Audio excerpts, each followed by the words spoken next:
Hello, welcome to Step Up Nigeria's podcast. This podcast is an initiative built to create awareness of governance issues that highlight the cost of corruption and its impact on service delivery. It is also aimed at promoting values that will help build a society with people of integrity and provide solutions to service delivery challenges faced by everyday Nigerians. My name is Vanessa Imadi, and I'm your host for this podcast. So the topic we'll be having today is calling all first-time voters. I have with me my teammates from Step Up Nigeria. So start with our program director. Hi everyone. Hi. My name is Zaina Parana, program director for Step Up Nigeria. Hi everyone. My name is David Ainde, and I'm glad to be here, Senior Programs Associate for Step Up Nigeria. Thank you.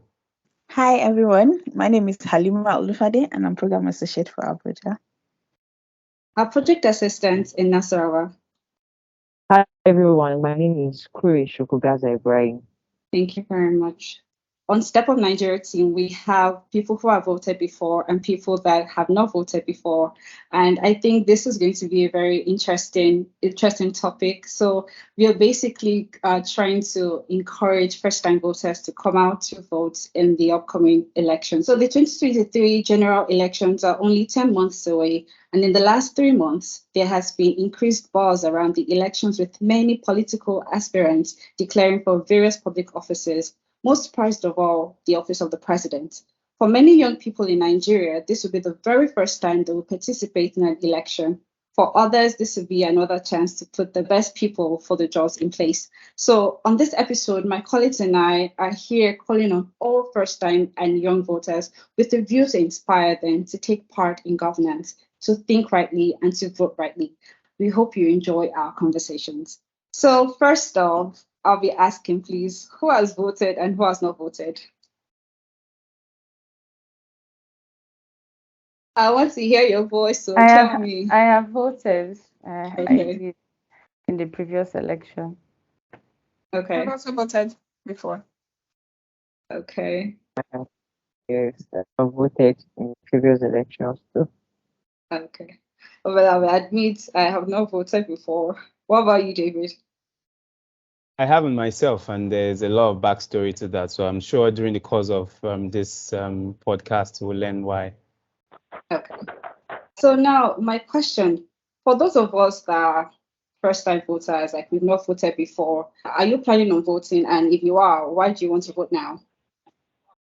Okay, thank you, Vanessa. I would say the reason why I haven't voted in the past couple of years is because of some of the stringent policies. First off, I did my registration back then in Kwara, and at the time when it was elections, I had relocated to Lagos, and then the policy was we all have to travel back to where we needed to vote, and I didn't see myself doing that because there were a lot more other things at stake. So the past, I think, 3 elections, I haven't been able to vote, but I'm a serious advocate for nation building, and that's why I'm looking forward to this one. It would be good to mention that I've gone ahead to relocate my voters polling unit and all of that stuff back to Lagos, very close to my place, and I'm looking forward to participate this time. Thank you. Thank you, David. And Halimat, you mentioned that you've not voted before. Why? I think I had the same issues with David. I registered in Kwara, and so even while I was in Kwara, I was quite, I don't know, there's so many stories that come to the election. Oh, it's not safe, you have to be you can't go out there and stuff like that. So I would say partly because I was a bit scared of being mobbed or anything on the queue of the election or when trying to vote. So I didn't go out to vote. And I think when I moved to Abuja, I just didn't I was unable to vote. But I'm working on transferring my location back to Abuja here, and looking forward to voting in 2023. I realized you just can't sit back and think things will change, right? You have to take a step and make an attempt to vote for whoever you think is the best person for the job. So, and that's what I'm going to do this 2023. Thank you, Halima. For those of us that have voted, what were the challenges that you experienced during voting? I'll start with Zainab. Zainab, please tell us your reason why you voted before. Well, of course, to participate in the electoral process. So as someone who's worked in the international development space for some time, and you understand essentially you're determining who the people are who are going to be making decisions that are going to be affecting the entire country, affecting a large number of people. So it's important to make sure that your voice counts and that your vote counts. And so I went to, to make sure that my voice was heard. So of course there are different challenges. Most of them have been mentioned by people who by some of the others who have talked about, the logistical challenges. I've registered here, and now I'm here, and I need to move my card from the polling unit where it was tied to. My first registration was in Ibadan because I had done my first registration when I was doing my IT in Ibadan. At the time when I was doing that registration, no one told me that where you register is where you vote. No one told me that it's tied there. So, the INEC officials were around the neighborhood. I was free, so I popped in and I did the registration.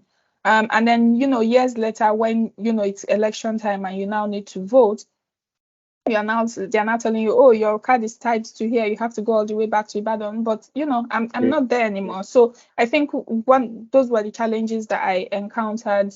But after over time, when I now understood, after encountering that problem the first time, I now knew that, oh, you have to move your card. So I now had to make sure that I gave myself enough time to move the card. Also, another challenge that I encounter is I think that, and I don't think this is peculiar to me. It's peculiar. It's something that affects a lot of us. Most of the times, I mean, I used to live in Nasarawa State, but I wasn't very interested in participating in the elections of the particular state where I was. I was just interested in participating in the presidential elections. I think that's a problem that a lot of young people have, where everybody is just focused on the presidential elections, the gubernatorial elections. We don't. I think in FCT they had elections just last month, local government elections. The turnout was very poor. There were entire polling units where nobody turned up to vote. And then if you consider the fact that this is the arm of the government that is closest to the people, the one that people interact very closely with people, and people are not even participating, young people are not interested, they are not carrying that conversation. We literally do not even know who the people are, the candidates are that were run. They didn't even bother printing posters. They didn't even bother because they know nobody is interested. No one is asking them any questions, So I think these are also some of the challenges that I noticed. Of course, if you're going to vote, you have to be ready. First of all, as a woman, you can't wear something that you are not absolutely comfortable in if you're going to be voting, because there are literally times when in my polling unit, when I voted, they cancelled the results from that polling unit. They cancelled the results at the end of the day because it was a huge polling unit. The turnout was huge. I spent, I think, maybe about 6-7 hours before I was eventually able to vote. I finished. I was there from say 7 a.m. in the morning. I was there till like 5 p.m. in the evening. That was when I got to vote, and there was still like a long queue of people behind me. So those people are still voting. At the time they finish voting, before they start counting the votes, because it's ideal that you vote and you make sure you stay there and you watch them count so that there's no manipulation of the results. But people cannot, for women, for example, you cannot stay in places like that when it's dark. It's not safe, and violence could break out at any point. So those are some of the challenges. And then even at the end of the day, going through all of that hassle and then having the results getting cancelled was also it was a bit of a downer. But yeah, these are constant challenges that you encounter when you go out to make your voice heard. Thanks. Thank you, Zainab. That was really helpful. Gaza, what was your experience like? I know you've been in Nasarawa State. How was it? During the election, we had issues with transportation. Then security also, there was a big challenge also with security. Like my polling unit from my house, the distance of my polling unit from my house is like an hour. And there was a lot of restriction on the day of election. So no bikes to move, no vehicle to move around. Security was just everywhere. So you have to step out from your house and walk. So I had to walk from my house to National State Polytechnic where I will go and vote. Then apart from that, walking alone wasn't really cool. So I had to look for one or two of my friends so we could walk out together and go to vote. And some of them were not interested. So automatically we were just walking down from my house to my polling unit. Then reaching the polling unit, security operatives, they were few. So when issues broke out, people had to run and stuff like that. So we're not really safe. Then at the polling unit again, there's no shelter, so everybody's just standing in the sun, and plus the stress. You understand, the place is not conducive for each and everyone, so it makes some persons not to even come in the first place. So I think those things should be addressed in the future so we can get people coming to vote. And that's just the few I experienced in the last election. Yeah, you're right about the poor security because I think those are part of the reasons why people will not even want to attempt going out.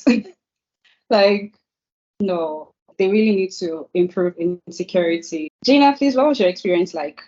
I think my experience was somewhat like Gaza.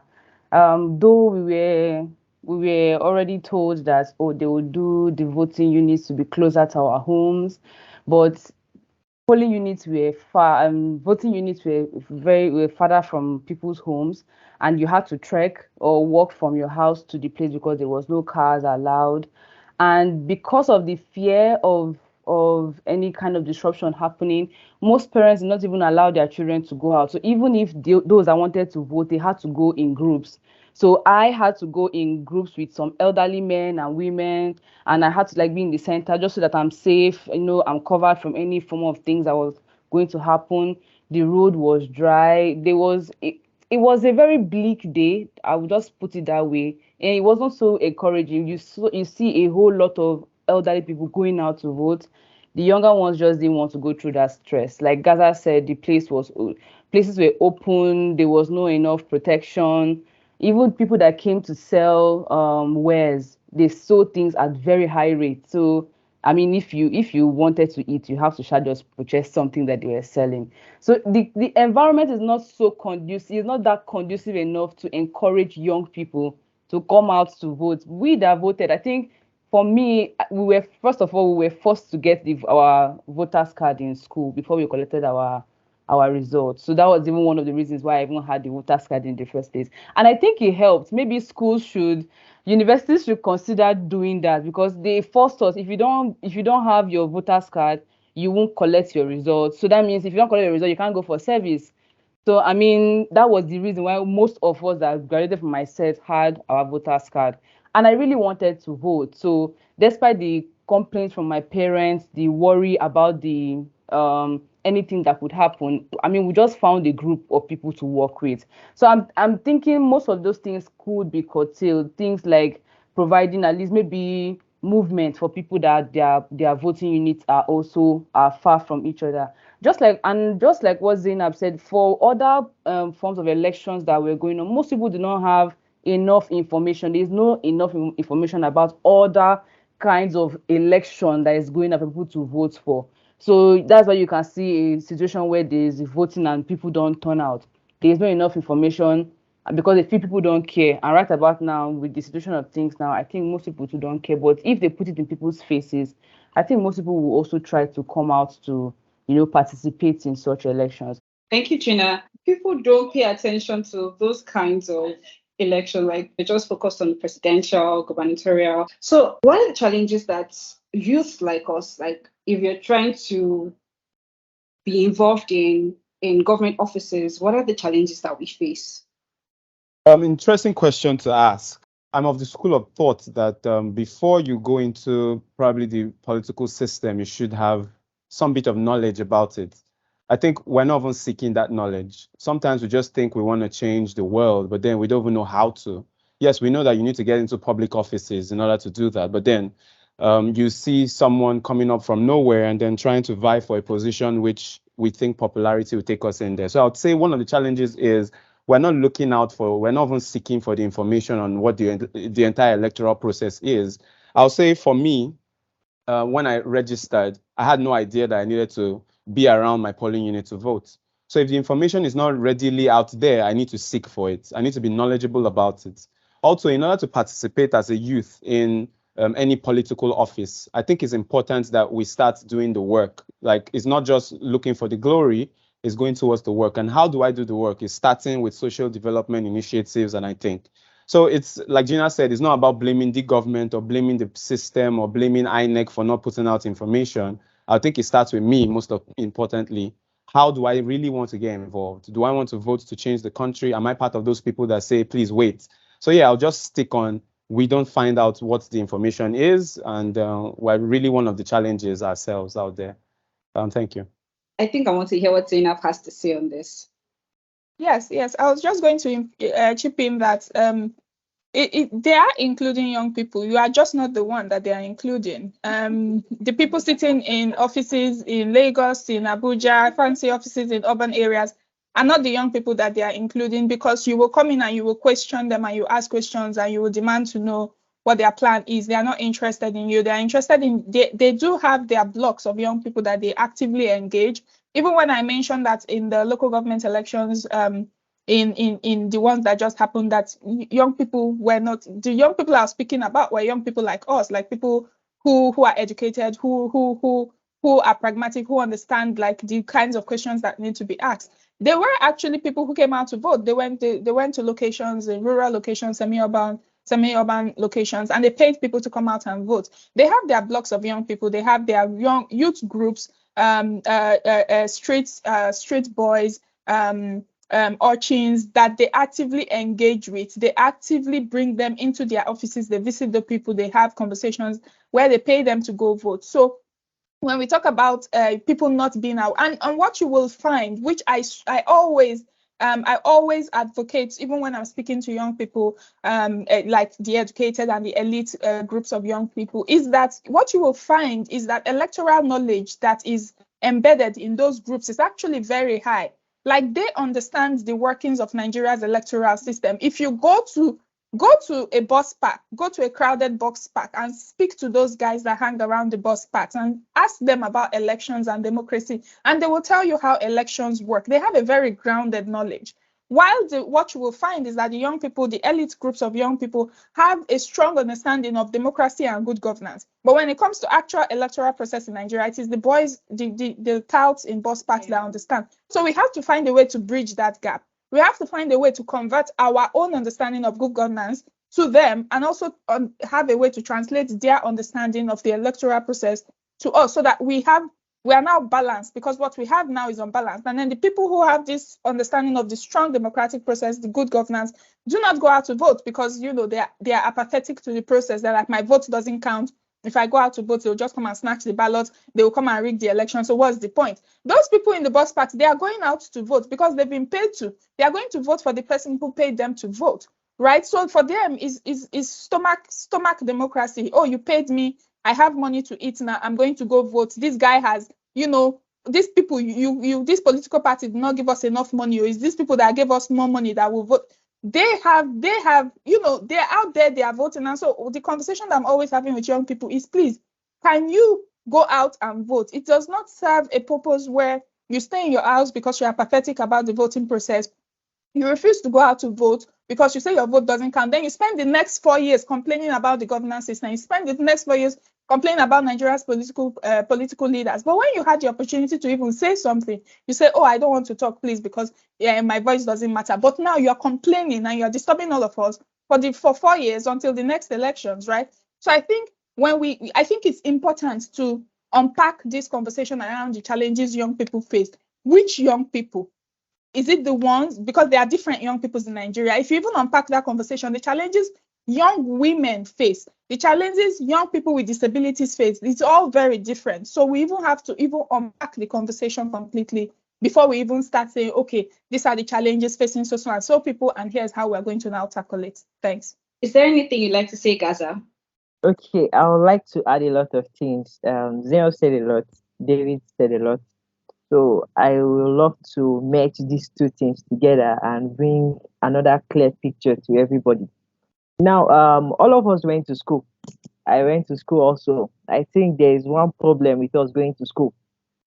All of us that went to school have one similar issue. We don't like the whole process of the election because we feel they will rig the election. Now, a common youth that sits in the park or sits in a beer parlor drinking feels that he needs something in his pocket so that he can eat. So when a politician meets him, automatically he gives his support completely to the politician. Now, when you talk about youth getting involved into politics, we have to go back to the roots. Are you a member of a political party?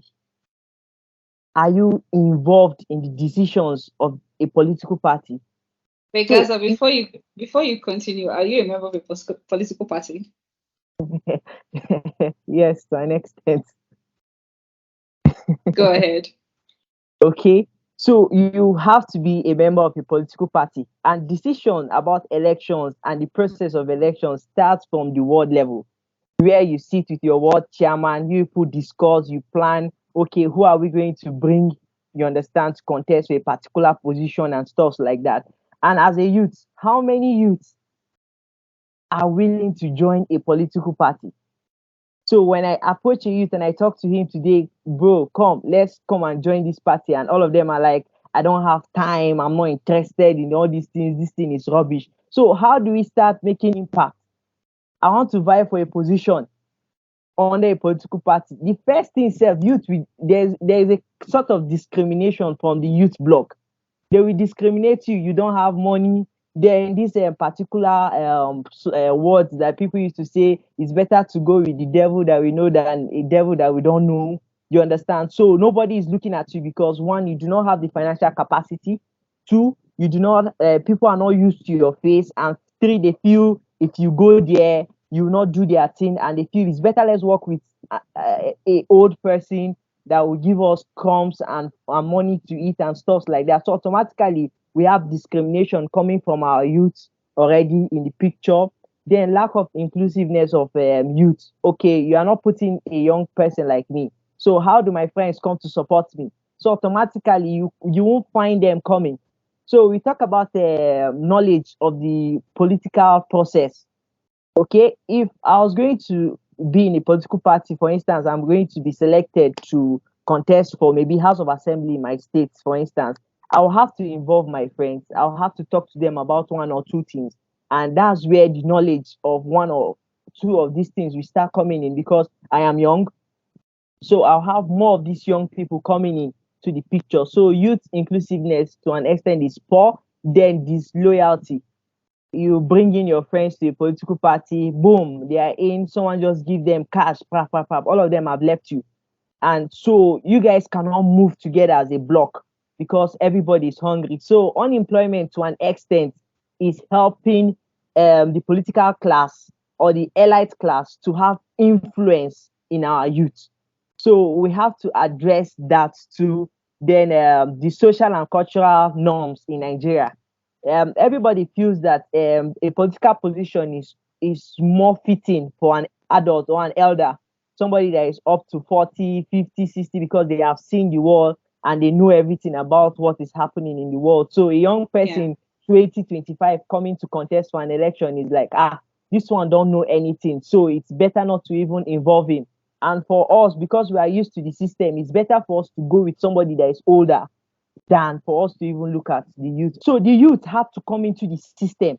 So when the youth come into the system and our numbers are much and we are loyal to ourselves and we push a particular candidate, now this old adult generation or this elite, we have no option than to come down and say, okay, let's negotiate. Okay, what is he going to offer? That's where we'll have a round table where the youth, the women, and the adults will come to sit down. But in a case where the youth are not pushing, the women are not pushing, so the men are just there looking, and the women are feeling, okay, let us be sympathetic to have them rule, and the youth are like, okay, let us to, you understand? I don't know if you're getting this whole picture. They have to be a full advocacy from every angle, pushing and encouraging both women and youth to get into the system. And for the educated, let me say the literate that have gone to school, we have to work on their mindset. There's a big question. If you go back to university days, SUG election, how many students come out to vote for just common SUG election? Coming of college elections, the only election that I know that people vote for his class rep because everybody's in the class, and it concerns me, it concerns you. If they give Okay, but I think because they feel they have a say in that one, they feel like, okay, we are here, we are doing everything together here. I have a say, but they don't think they have a say in the bigger picture. when we get involved, when we start getting involved, okay, there's an election, for instance, and one of us from our class is contesting for the PRO, we'll come out to go and support him. But in a case now, none of us here is contesting for any position. So why are we coming out? Why are we going to get involved? You understand? So there is a And big I gap there, understand and you. that gap has to be closed. So there's a lot of advocacy that should be done in regards to that, getting youth involved and getting youth to contest. The preaching should move from just voting to joining a political party.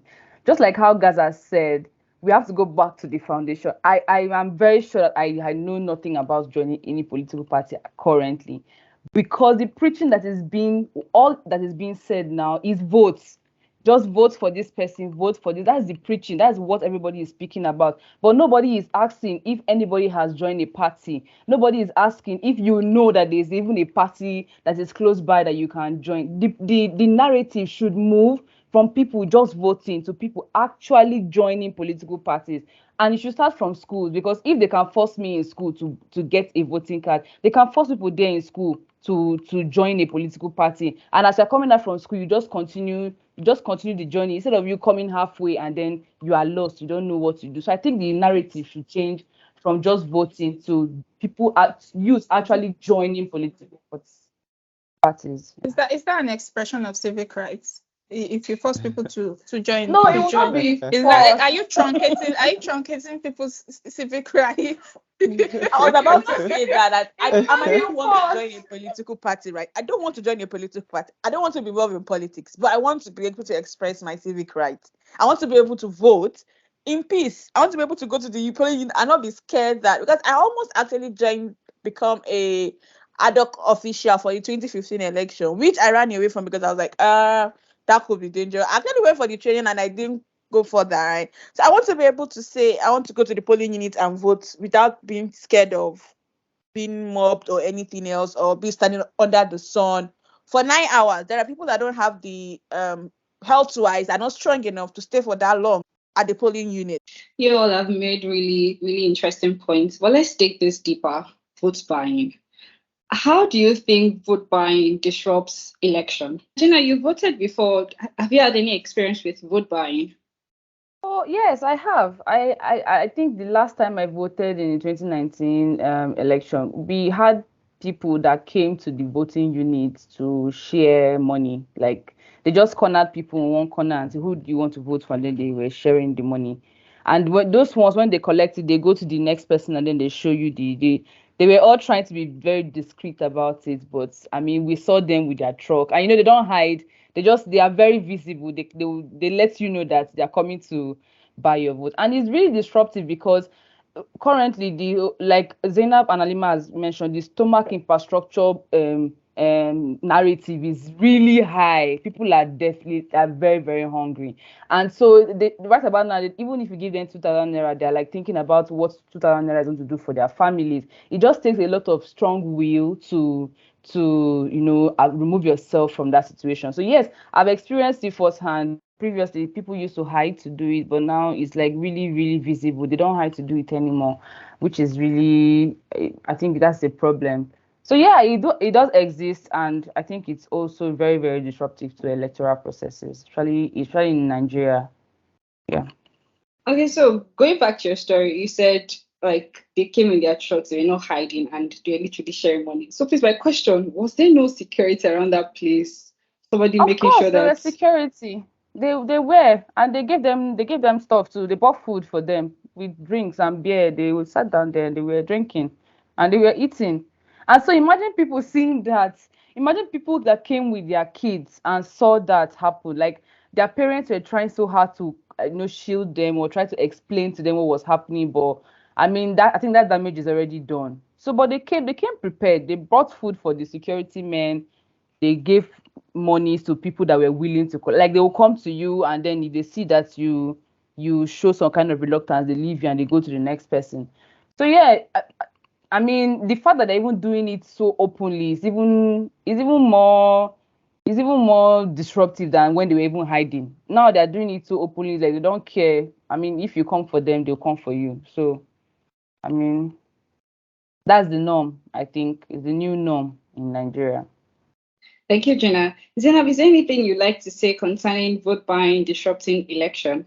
Yes, it's very disruptive. I don't think we can even underestimate how disruptive it is, because essentially, as a friend of mine would say, is that you have like maybe what the 2% or 3% of people who have been paid to go vote now determining the fate of millions of Nigerians, because they are voting based on, what they've gotten rather than on merit based. So I definitely think that it's quite disruptive, and it's totally tilts the voting process. Like we're not seeing the people who we expect, people who will come in and do the jobs, the people who have the rights, sort of like are thinking through the process, who have the plans in place. We're not voting for those people, rather we're voting for what we're seeing showing up on the ballots, the people who are coming into power, the people who have more money to throw around and just get people to vote for them. They are essentially the whole idea of even now the quality of people that we're seeing who are showing up for some of the for the elections next year, even troubling to me. You are seeing someone buying out renting a whole stadium, one person, so that they can gather people and share things. We are seeing bags of money floating around. That's it's going to disrupt the entire process, because what we are seeing is people are not coming to the polling units to vote based on the fact that this person can do the job, but this person gave me more money or gave me more things. So I think it's quite disruptive, and we really need to tackle that narrative by getting people to vote right, regardless of whether you collected something or not. Just ensure that you vote in the person who you're sure is going to deliver on the job. And maybe over time, when these political aspirants see that, I gave money and these people did not vote for me, I gave money and did not win. After a time, if it happens to you 3 times, 4 times, nobody will tell you before you stop giving people money, and you go and start telling people what you're actually going to do. So I think the advocacy is actually on both sides, engaging people who are engaging the supply and demand side, the people who supply the money and the political aspirants, getting them to do the right thing, and also engaging the people who receive the money and making sure that they vote rightly and they vote for the people that they trust will get the job done. Yeah, thanks. Thank you, Zainab. Okay, now, since we have all agreed that we'll be voting in the 2023 elections, I'd like to ask you, David, what can be done to encourage more people to come out to vote, especially first-time voters like us? What can be done? And to participate actively in governance? I think a lot has been said about what can be done. Advocacy is the first thing. We need to actually be properly educated as well. Elections is not something that the elites, in quotes, the rich people are supposed to be doing. Election is something that everybody needs to get involved in. Like Gaza also said, if we're not in political systems and we don't try to get into the political system or parties, as it were, we wouldn't really understand what it means. That's why somebody will take off 1,000 naira on the streets, not knowing that, that's selling off a lot of people's rights. That's like signing into the country some economical downturn. That could be you just selling the entire rights of all the children in the rural community because of 2,000 naira. So every one of us need to understand that this is about us. So we try to see how we can bridge that gap. Like everyone has said, communication gap has to be bridged. We have to make everybody understand that if you turn a blind eye, you are indirectly causing the problem for the country. So enough said. I think that I'll rest at that point. Okay, thank you, David. Halima, please, is there anything you'd like to say to encourage people to come out to vote, just like you'll be doing? I'll just say, don't just do the talk, do the work as well, right? So if you want your country to be better, do the work. Don't just sit down at home and think things are just going to change. We want good roads, we want access to quality education, we want unemployment to disappear. But for that to happen, then we need to put the right people in the right position. So yeah, do the work. Okay, thank you. So now, people that have voted, Gaza, I'd like to ask you, is there any tip you can give us first-time voters when we are coming out to vote? When you go out for an election, yeah, key things you should look at your security, know the people you're standing with, make sure you are with someone that you know very, very well. You and the person you feel should be together in a place. Always stand with people that you know. That is one. Then two, do not talk too much. You are in an election ground. Don't talk too much. Don't open your mouth and be talking. You can get yourself into trouble because maybe the person you're supporting is not the person another person is supporting. He can start to fight with you. Then two, when there is a problem in your like your polling unit, do not panic and do not run immediately. What you need to do, you have to watch, observe, calm yourself, know what is happening before you move, so that you don't run from a good place and get into where the whole problem is happening. Then protect your vote. Voting is one, but after the voting, you need to look at the ballots, how they count the votes. At the end of the day, is there anything abnormal that the person counting the vote did? If there's something abnormal, you have to speak out with your people, not you alone, because you are with your people. So if people can talk, then get your gadgets because of evidence. You snap, take videos of what is happening within your polling unit, and when the result is being scored, at least snap it. And when the umpire is announcing the result, have a record of it just for evidence sake, so that you can have evidence and keep those evidence. That's what I'll have to say for first time voters. Go to polling unit early, adhere to instructions, stay with someone that you know, stay close to him. When there's a problem, do not panic. That's what I would just have to say. Thank you. I think one of the things you need to make sure is be strategic about picking your polling units. The INEC has a portal now where you can go online and move your polling unit around. If your unit where you are is too far from you, move it. You still have enough time. We have enough time before elections. Move it so that there's one close to you, because you will be working. There is no, even if you have a car, it's even ideal. It's recommended that you leave your car at home, because movement is restricted.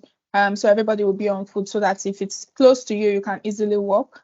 Be strategic about where you pick. For me, close to my house, I have two polling units. One is a market ground, and one is a police station. I chose the market, please, because I don't want. Because for different reasons, the market is open. It's a very open location. There are multiple exits and multiple entrances. And it's sort of closer to it's a very open ground as opposed to the police station, which is sort of tucked away. So I chose the market.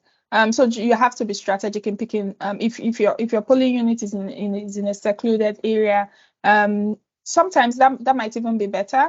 If you know the area very well, you can make those decisions. You can also ask people who have voted previously. When I wanted to choose, I asked people questions. I was like, okay, people who have voted here, or I'm new in this area, which is better between here and here? And they advised me. So you can also speak to people who voted around you before, which polling unit is better. Sometimes if a polling unit is problematic, even if it's close to your house, it might just be better to avoid it if it has like a history of violence erupting and things like that, and maybe find a way to, if there's another, because sometimes polling units are not that far away from each other. They might just be a few walk a few feet away. So you can also opt for another one that has a more a history of more quiet elections being held. Dress comfortably. Gaza has said it, we don't know. Usually it's best to wait and observe. But if there's a reason that you need to move fast, then you want to be sure that you can. I would advise against wearing open toe slippers, for instance, something like that. Best to go maybe sneakers. Dress comfortably, just so you know that if you need to move, you can move fast. Do not go to the polling unit with too many things. Don't go with a backpack or anything or things like that. Just go, be very free. You can take your phones. Phones are good, because if you need to take pictures, if you need to record what's happening, you can. But don't go with too many things. Don't go with too many stuff. Go with a bottle of water so you can hydrate yourself if need be. maybe some snacks. So because you might be there for a while, typically you spend the whole day, you spend a lot of hours, more than 12 hours at the polling unit. So go with some snacks so you can, and go with water so you can hydrate yourself. I think basically, yeah.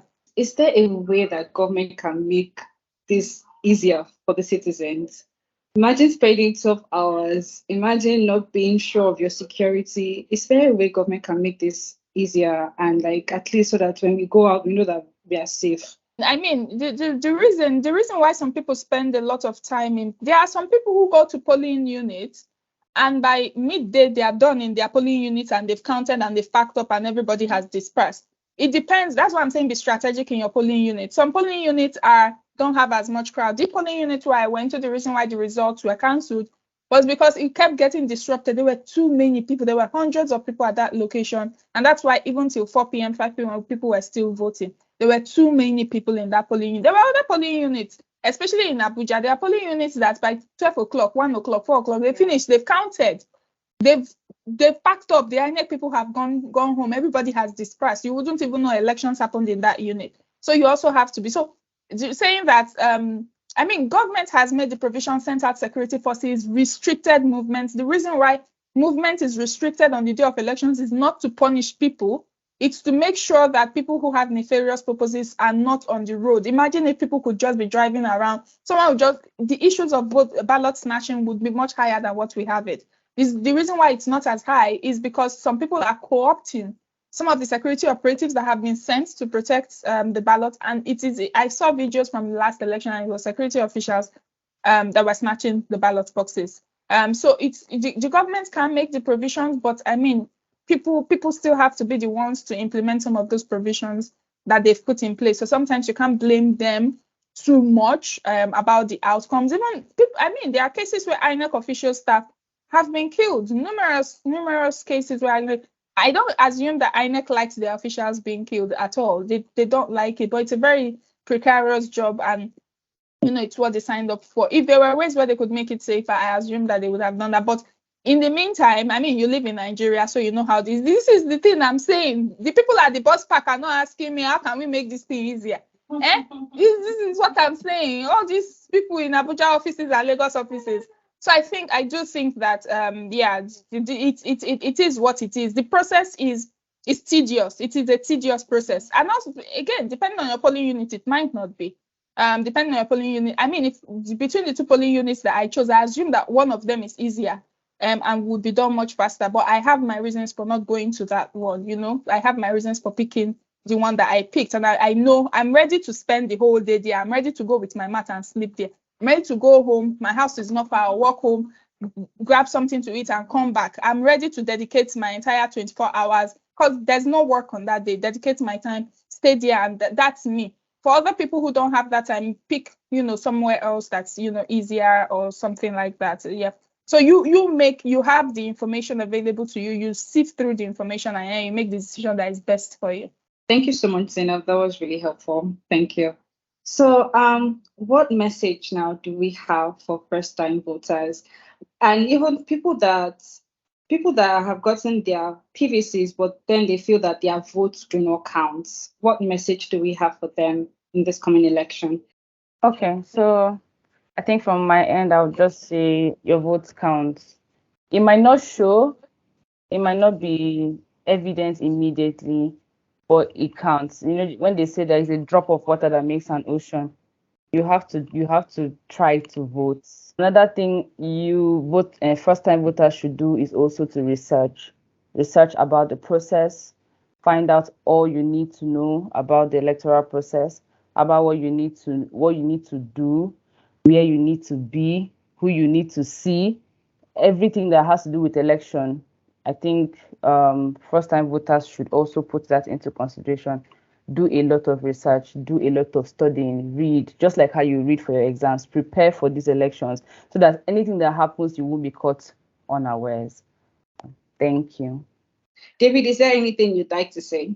Before a candidate is put out there for political office, they have multiple people who run in primaries. Just to back, if you get involved in the party system, you get the opportunity, or you have the opportunity to actually join in the primaries. So those people who determine who becomes their flag bearer can also be some of the people who can help us sieve out all of the bad characters in politics or who are flag bearers. So we all need to get involved. We all need to also make sure not all of us might want to be in political parties, but all of us can have our PVCs when we're in the right age to vote. Importantly, we should stop spreading the narrative. It starts with just one person, like Gina said, drops of water. It starts with just one person who tells the other person and tells the other person, do you know that your vote counts? Thank God for the platforms as this, where we get to share with young voters and people who are even not of age to understand that what we hear is not what it is. If we get involved, we get things better. Another message to first-time voters: we all need to go out there. We all need to know that it's not all about how to be afraid or the message of fear that's been preached everywhere. Some of us are so much afraid. It's important to also know that even in the registration process, that's also it starts there. I remember back then, multiple years ago, I saw people speaking a language that was evidently not Nigeria, but they were being registered to vote. So if we can come from those perspectives and say, no, this is not obtainable, how do we get that sorted out? How do we sieve out the wrong set of persons? So even before the day they announce it's time to vote, we can start changing Nigeria from today by our mindset, by what we tell people, by how we encourage people to get involved. So I would like to encourage everyone who end up seeing this: vote. Your vote counts. You're just being suppressed to think it doesn't count. If 1 million Nigerians come out and vote, there's no way to tuck that under a rug. Don't buy the narrative that your vote doesn't count. It counts very much. It's just the fear. Fear is what makes people run away from very important things. I think I'll just end there. Thank you. Thank you, David. You've heard from all of us. Please come out to vote. Let's all show up 2023 elections. Your vote counts. Let's say no to vote buying.